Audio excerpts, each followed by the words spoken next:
Onde Foi você é? Como é buscando, que... foi buscando solução para minha vida, porque Em qual porque eu momento achava que você tava? interessante, porque eu achava interessante assim, por que tem tanta diferença? Porque se Deus é tão bacana, se Deus é tão incrível, se Deus é puro amor, por que tem tanta injustiça no mundo? Por que algumas pessoas têm tanto, outras não têm nada? Por que a vida é tão difícil para mim, mas para o meu colega de trabalho as coisas fluem com uma facilidade? O que tem diferente?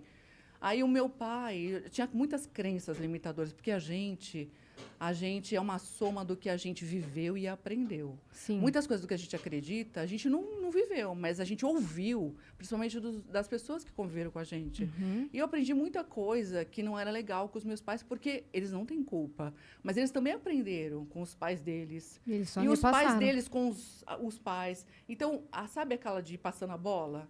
De passar a receita do bolo. Sim. E aí você faz a receita, mas você nem sabe de onde que veio, mas você faz a receita certinha, sem questionar. Será que é assim mesmo? E a gente vai. E aí a vida vai acontecendo porque você cria um padrão de comportamento, um jeito de pensar, um jeito de ser, um jeito de agir que cria pobreza ou que cria riqueza. O meu jeito, aquilo que eu aprendi, estava criando pobreza e muita dificuldade. Eu aprendi que dinheiro que vem fácil, vai fácil. Que a vida é luta, que é bonito lutar. Que Deus ajuda quem madruga, só quem madruga. Se você acordar tarde, esquece. Deleta o seu dia, que você não vai, aquele dia não vai acontecer. Você não vai ter um resultado legal. Então, sacrifício. E eu ouvi muitas histórias de sacrifício dos meus avós, porque minha mãe é espanhola. Ela chegou no Brasil aos 9 anos, eles viajaram 16 dias, fugindo de uma guerra, de uma possível guerra que aconteceria na Espanha. Que na época tinha o General Franco, meu avô tinha servido na Segunda Guerra Mundial, passaram fome, assim, risco de morrer, muito medo, sobreviveram assim, porque por muita fé e porque minha avó era muito batalhadora, ela saía, ia até o pueblo para pegar comida, para trazer para dentro de casa. Então, era tanto medo que eles viveram, que eles assim, quando teve a possibilidade de ter uma outra guerra, eles vieram embora. E aí a minha avó tinha uma dor muito grande, porque um dos irmãos da minha mãe, um dos filhos dela, quando eles estavam vindo, ele estava na fase de servir o exército. E eles tinham feito um cambalacho para que ele pudesse vir. Só que foi descoberto, ele acabou ficando retido. E nunca mais a minha avó encontrou esse filho dela. Encontrou depois de muitos anos. Então, a minha avó ela tinha um sentimento de mágoa, de dor. Todos os natais, todos os encontros de família, ela não se permitia ser feliz, não se permitia, porque ela pensava no filho que estava sozinho. Então, eu não vou me divertir, eu não quero ser feliz, nós estamos aqui reunidos. E onde ele está? O que aconteceu com ele? Sim. Então, todos os dias eu ouvia o meu avô e minha avó sentar na mesa para comer com a gente, contando histórias de sofrimento, da guerra. E eles não sabiam que quanto mais eles falavam de tudo que não era legal, de todo sofrimento, eles estavam criando mais sofrimento. Porque tudo é energia. Eu também não sabia naquela época. A gente é energia. A gente vibra, né? Se você pegar um equipamento que consiga ver mesmo, né, as menores partículas, você vê que nada é sólido como parece, tudo é energia, a gente está vibrando o tempo todo. Nós somos um aglomerado de átomos que estão em constante mutação. Então, é fácil você se curar. Porque se os átomos que compõem você, que criam essas células, seus órgãos, estão em constante mudança, se você muda o seu padrão de pensamento, se você muda as crenças de sofrimento, de doença, de que a vida é luta, de que tudo é difícil, você muda financeiramente, você muda os seus relacionamentos, você muda a sua saúde, você muda tudo. Você muda a sua realidade. E o bacana é que só depende de você. Os meus avós, eu vi eles sofrendo muito, a vida foi uma luta porque eles acreditavam e eles viviam falando disso. Então, chegou uma época da minha vida que eu tive tantos perrengues, eu casei e não deu certo. Casei com um príncipe e o príncipe virou sapo. Não, na verdade, ele era daquele jeito, eu não enxergava, porque a gente só enxerga aquilo que os nossos programas permitem que a gente veja, né? A expectativa que você criou. Isso, eu queria. Mas depois, o pior de tudo é que cada pessoa, não é criticando ele, não, que eu sou profundamente grata a ele hoje. Já amaldiçoei muito, mas hoje eu agradeço infinitamente, porque graças a ele eu mudei tanto, eu busquei tantas soluções para a minha vida e mudei minha vida. Mas, assim, quando eu me separei dele, o meu relacionamento com ele foi tão desafiador que eu fiquei vibrando num desejo de vingança. Eu desejava tudo de mal para ele. Que ele não ganhasse dinheiro, que ele pagasse tudo que ele tinha feito para mim. Então, esse desejo que eu tinha para ele estava voltando, Voltava estava pra acontecendo você. comigo. Então, eu era um imã de acontecimentos de tragédia. Eu vivia ralando o carro, eu desejava que ele não tivesse dinheiro, quem não tinha era eu. Eu vivia perdendo dinheiro, nenhum negócio dava certo para mim. A vida não fluía para mim. E até que culminou num dia que eu sofri um acidente de carro. A minha irmã me pediu um favor, eu saí para fazer esse favor para ela, bateram no meu carro, não tinha seguro. O carro praticamente deu perda total, mas eu não me machuquei. E naquele momento aconteceu uma coisa interessante. Eu saí do carro e falei, meu Deus, o que eu estou fazendo com a minha vida? Isso daqui é resultado, eu estou criando isso aqui. Porque uma pessoa que eu tinha conhecido tempos atrás tinha dito para mim que eu tinha atraído aquele relacionamento, que eu tinha criado aquilo e que eu tinha que ter gratidão por tudo que eu tinha vivido, porque tudo que a gente vive ensina algo. O que eu posso aprender com cada situação, por mais difícil que ela seja, por mais desafiadora. E aí, naquele dia do acidente, o rapaz que bateu no meu carro não tinha seguro e o carro dele era velhinho, velhinho. Nossa, ele não tinha nem um tostão e o carro dele não amassou quase nada, olha só. Foi o seu Apesar, o meu que detonou, ou seja, a lição era para mim. E eu comecei a agradecer, eu falei, tem algo para eu aprender aqui, a partir de hoje eu não vou mais reclamar. E eu comecei a agradecer por tudo e eu falei, existe algo que eu quero mudar a minha vida, eu não quero mais que a minha vida seja assim, eu não quero viver com o sentimento de amaldiçoar as pessoas, desejar um mal para o outro, eu só quero ser feliz. E eu comecei a estudar, comecei a entrar numa busca de estudo para eu encontrar a solução para a minha vida, para os desafios que eu estava enfrentando, para a dor que eu estava vivendo, para a dificuldade financeira que eu enfrentava. Porque tudo era muito difícil para mim, eu não conseguia ganhar dinheiro, nada, eu dava um passo para frente. Sabe quando você está trabalhava com o quê? patinando? Na época, eu tinha uma malharia e eu trabalhava numa malharia com a minha mãe.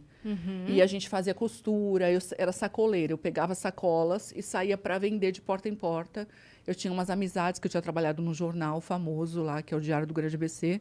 Eu tinha sido, numa época, secretária do diretor de redação. Então, eu tinha muitos amigos, eu pegava sacolas e ia vender lá no jornal. Aí, depois, as coisas mudaram.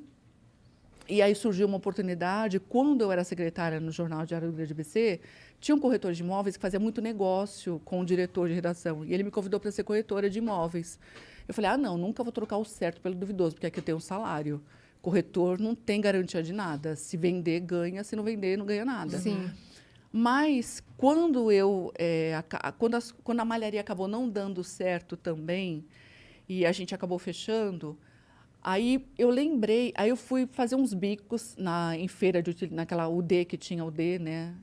Feira de utilidade doméstica. Sei. E aí eu lembrei dele. Um dia eu fui dormir, eu estava buscando, eu falei, eu quero trabalhar em algo que seja assim, que seja legal, que não tire, que não me aprisione, porque eu sou uma pessoa que eu adoro a liberdade, né? Eu gosto de ficar na natureza, eu não gosto de ficar presa no escritório trabalhando, eu me sinto muito amarrada. E aí eu falei, puxa, eu poderia trabalhar com vendas. Lembrei dele, procurei o telefone dele na lista, não achei. Mas eu sabia onde era a imobiliária. Aí, no dia seguinte, que eu estava livre, eu fui até a imobiliária dele, conversei com ele, ele falou, pode começar amanhã. Eu falei, olha, amanhã eu não posso, porque eu estou trabalhando, estou fazendo uma feira, estou trabalhando na UD, e eu encerro o final da semana e eu começo na segunda. E assim eu comecei a trabalhar como corretora. E o interessante de tudo é que, não sabendo vender, não tendo experiência nenhuma de mercado, não sabia nem o preço de mercado, não sabia avaliar imóveis, nada. Mas no primeiro mês que eu trabalhei, eu fiz uma venda. Você acredita? Aí todo mundo falava, nossa, é sorte de principiante. Principiante. É porque eu tinha tanta vontade, eu fui com vontade, eu fui com fé, eu fui acreditando, eu fui naquela felicidade, na alegria, e eu acabei atraindo. Eu também não entendia isso, mas isso aconteceu comigo. Você não tinha pesquisado sobre lei da Não, atração? não tinha, não conhecia nada disso. O Eu estava segredo, essas engatinhando. coisas? Não tinha conhecimento de nada disso. Mas hoje, olhando para tudo que eu vivi, eu falo, era a minha vibração. No Porque subconsciente- aquela coisa da fé, é o sentimento. Eu fui acreditando. Eu não acreditei que não daria certo. Eu fui acreditando que daria certo. Sim. E naquela época, os pagamentos eram em dólar. Nossa, na hora que eu peguei aqueles dólares, eu falei, meu Deus do céu. Era tão mágico, tão maravilhoso. E aí, aí eu andava sempre com um corretor, que era o Luciano, que ele estava me ensinando. Todos os imóveis que eu entrava com ele, os clientes falavam, os proprietários, essa é a compradora? Eu falava assim, não, eu sou corretora, eu sou aprendiz e corretora. E aí eu fui me dando tão bem, fui amando trabalhar nessa área, fui tendo sucesso. Só que o que aconteceu comigo? Eu fui tendo aí eu comecei a estudar, fazer cursos de prosperidade, cursos de lei da atração, comecei a estudar tudo relacionado à energia, à vibração. Aí conheci o segredo também, que estava começando a ser divulgado, mas eu não conhecia o Ho'oponopono ainda. Aham. Não Isso tinha em que chegado ano? até mim. Ai. Eu conheci o Ho'oponopono, que chegou para mim um e-mail falando do Dr. Hugh Lin, que era o psiquiatra havaiano que tinha feito a cura naquela ala do hospital psiquiátrico, por volta de 2007. Uhum. Então, Foi isso nessa daí época. deve ser comecinho dos anos 2000. Isso. E aí eu tava indo bem como corretora, mas eu tinha muitos altos e baixos. Por exemplo, eu atendia, todos os clientes gostavam de mim, sentiam confiança em mim. Mas eu realizava 2 vendas no máximo no mês. Quando vinha a terceira, a quarta venda, eu sabotava. Falava, nossa, tá vindo muito fácil, tá vindo muito fácil. O que vem fácil, vai fácil. Porque você tinha isso na sua criação. Isso daí era forte em mim, muito forte. Eu me auto-sabotava, mas eu não tinha a consciência disso. Então, tudo que era muito fácil para mim, eu falava, isso aí vai dar errado. Eu acreditava que ia dar errado e assim era. Porque tudo acontece através da gente, né? Se eu acredito que é fácil, assim é para mim. Se eu acredito que é difícil, assim é. É fácil para você, você acha que é fácil? Você vai lá, você tira de letra. Eu acho que é difícil, vai ser para mim, porque eu estou criando. E eu criava dificuldade. Então, eu fazia 2 vendas, chegava a terceira, a quarta, a quinta, todas vendas feitas. Acontecia alguma coisa, eu tinha certeza dentro de mim, eu falava, vai dar errado, vai acontecer alguma coisa, e dava mesmo. Uhum. E ficou assim por um bom tempo. E aí eu tinha desejos, eu falava, puxa vida, eu tinha colegas que eram muito prósperos, eu falava, por quê? Se ele pode, eu também posso. Até uma época, até um momento da minha vida, durante muitos anos, eu acreditei que quem nasceu pobre não tinha como ser rico. Que para você ser rico, você tinha que nascer numa família rica ou ganhar na loteria, só. Essas 2 possibilidades.